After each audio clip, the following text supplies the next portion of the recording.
नमस्कार। आज के वीडियो में 10 तरह के जो आजकल स्कैम चल रहे हैं उनके बारे में मैं आपको बताऊंगा और इनसे कैसे बचना है उसके बारे में भी हम चर्चा करेंगे। तो आइए, पहला स्कैम है जो ट्राईफोन स्कैम के नाम से है।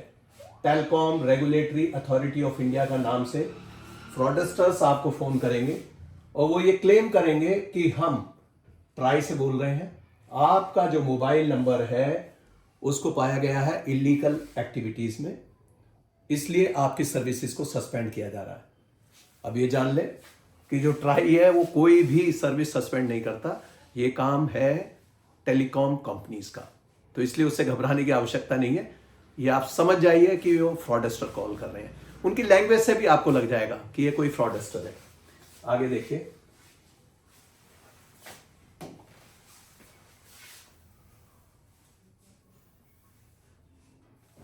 दूसरा स्कैम है पार्सल स्टक एट कस्टम्स।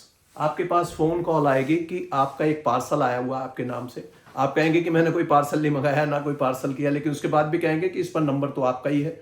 आपकी डिटेल्स के बारे में बात करेंगे तो कई बार आपको विश्वास में ले लेते हैं कि पार्सल संभवतः आपका ही है। उसके बाद बताएंगे कि उसमें कोई कंट्राबैंड आइटम मिला है और इसमें कहेंगे स्कैमर कि इसको इंटरसेप्ट कर लिया गया है, अब आपसे वो डिमांड करेंगे पेमेंट की। इसमें क्या करना है, आपको तुरंत फोन को डिस्कनेक्ट कीजिए और इस नंबर को आपको रिपोर्ट करना है। साइबर क्राइम के रूप में इसको दर्ज कराना है। नेक्स्ट है नंबर 3, डिजिटल अरेस्ट। बहुत बड़ी संख्या में विशेषकर मध्य जो आयु के लोग हैं या रिटायर्ड लोग हैं वो बहुत इसकी चपेट में आ रहे हैं। डिजिटल अरेस्ट नाम की कोई ऐसी प्रोविजन नहीं है जो कानून में हो, ना कोई एजेंसी आपको डिजिटल अरेस्ट कर सकती है। इसमें एक फर्जी पुलिस अधिकारी बनके या सीबीआई का अधिकारी बनकर या किसी और इन्वेस्टिगेटिंग एजेंसी एनआईए आदि का नाम लेकर आपके पास कॉल आ सकती है कि आपको इस ऑफेंस के करने में आपको अरेस्ट किया जा रहा है, डिजिटली अरेस्ट किया जा रहा है। आपको आइसोलेट किया जाएगा कि अपने फैमिली मेंबर्स के टच में रहिए, उनसे बातचीत करते रहिए और बिल्कुल भी एकांत में ना जाइए।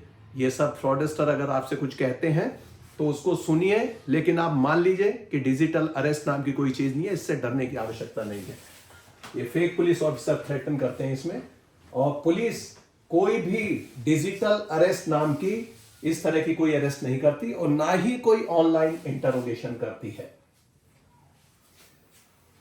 नेक्स्ट, चौथे नंबर पर आ गई कि आपका एक कोई फैमिली मेंबर जो आपका प्रिय है उसका नाम लेकर उसके बारे में डिटेल ले लेंगे और कहेंगे कि उनको अरेस्ट कर लिया गया है। उसके बाद कहेंगे कि इनको बचाना है तो मैं आपकी वरिष्ठ अधिकारी से बात करा देता हूं। तो आप समझ जाइए, सबसे पहले उनकी बातचीत के लहजे से मैं बार बार इस बात पर जोर दे रहा हूं कि उनकी बातचीत से आपको पता लग जाएगा कि वो बहुत ज्यादा पढ़े लिखे लोग नहीं है। उनकी लैंग्वेज भी आपको लगेगी कि कुछ अलग ही एक्सेंट में वो बात करेंगे। आपको यह समझ में आ जाना चाहिए कि ये किसी पुलिस अधिकारी का फोन नहीं है और वो अपने जो आपका जिसका नाम लेते हैं अपने फैमिली मेंबर से बात कर लीजिए कि ऐसा कोई ऑफेंस तो नहीं किया। या कई बार वो करते हैं कि आपके घर से ये देख लेंगे कि आपका कोई बच्चा कहीं गया हुआ है, उन्हें लगता है इस समय घर पर नहीं होगा, वो कहेंगे कि हमने उसको अरेस्ट कर लिया है। आर्टिफिशियल इंटेलिजेंस के माध्यम से जो आपने देखा होगा कि आजकल वॉइस को भी वो पूरी तरह से कॉपी कर लेते हैं। इस तरह की आवाज में भी आपको कुछ साउंड वगैरह भेज सकते हैं, लेकिन बिल्कुल उनके बहकावे में नहीं आइए। नंबर 5 है गेट रिच क्विक ट्रेडिंग।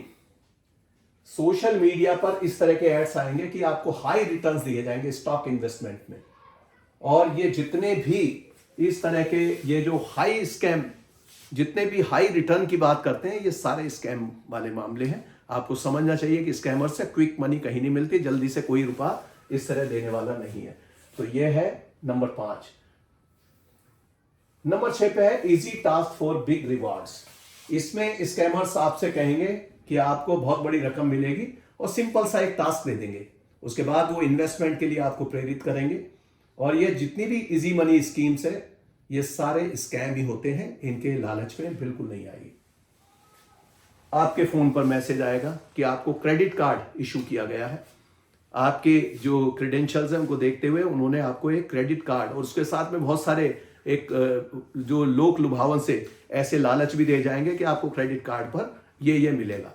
उसके बाद में ये क्रेडिट कार्ड आपको जारी कर दिया जाएगा और फिर क्रेडिट कार्ड का एक हेफ्टी अमाउंट का, बहुत बड़ी अमाउंट का बिल आपके सामने वो भेजेंगे, जिसमें लास्ट ट्रांजैक्शन दिखाएंगे। ये बोगस क्रेडिट कार्ड है और ऐसे मामले में जब भी कोई क्रेडिट कार्ड इशू करते हैं तो कृपया अपने बैंक से संपर्क में रहिए।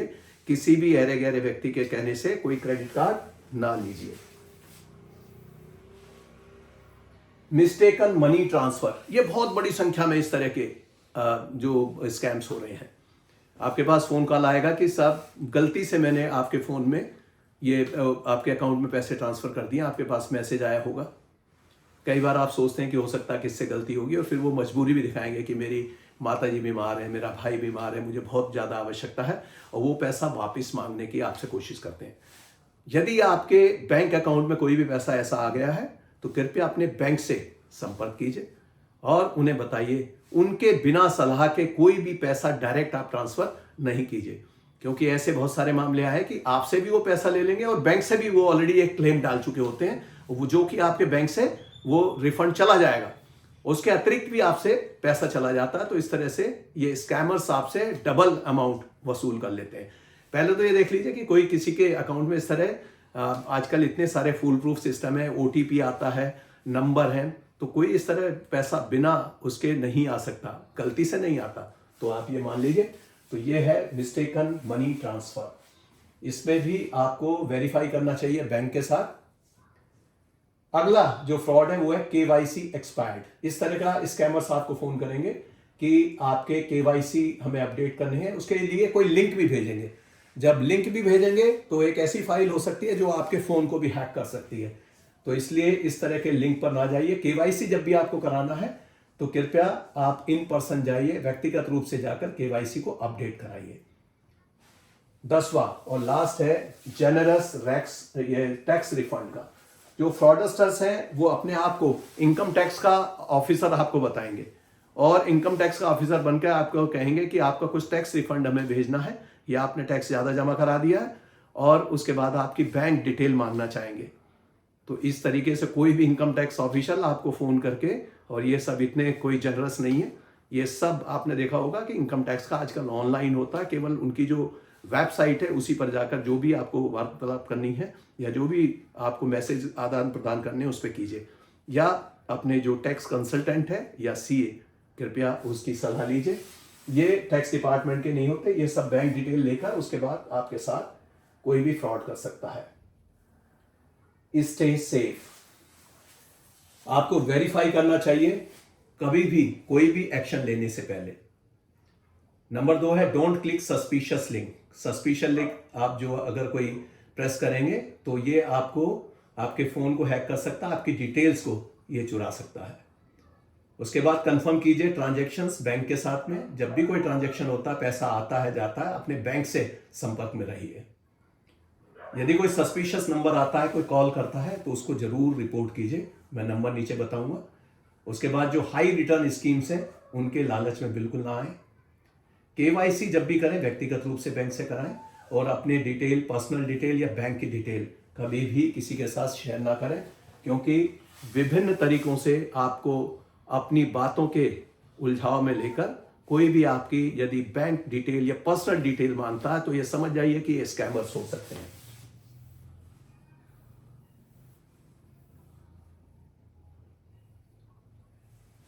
जब भी आपको रिपोर्ट करना हो स्कैम, इसके बारे में नेशनल कंज्यूमर हेल्पलाइन है 1800114000। दूसरा है साइबर क्राइम रिपोर्टिंग पोर्टल, यह है cybercrime.gov.in, और लोकल पुलिस स्टेशन। इसके अतिरिक्त भी मैं आपको कई बार बता चुका हूं कि उसके बारे में भी आप एक नंबर आपको पता होना चाहिए, जिसको हम बार बार अपने वीडियोस में बताते हैं, 1930।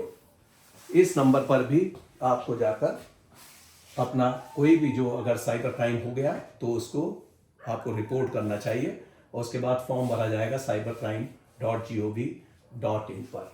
इस प्रकार आप विजिलेंट रहिए, सतर्क रहिए, सावधान रहिए, और डिजिटल अरेस्ट जैसी किसी बहकावे में ना आइए, और किसी भी फ्रॉड से बचने के लिए देखते रहिए लॉ प्रेम प्रकाश। नमस्कार।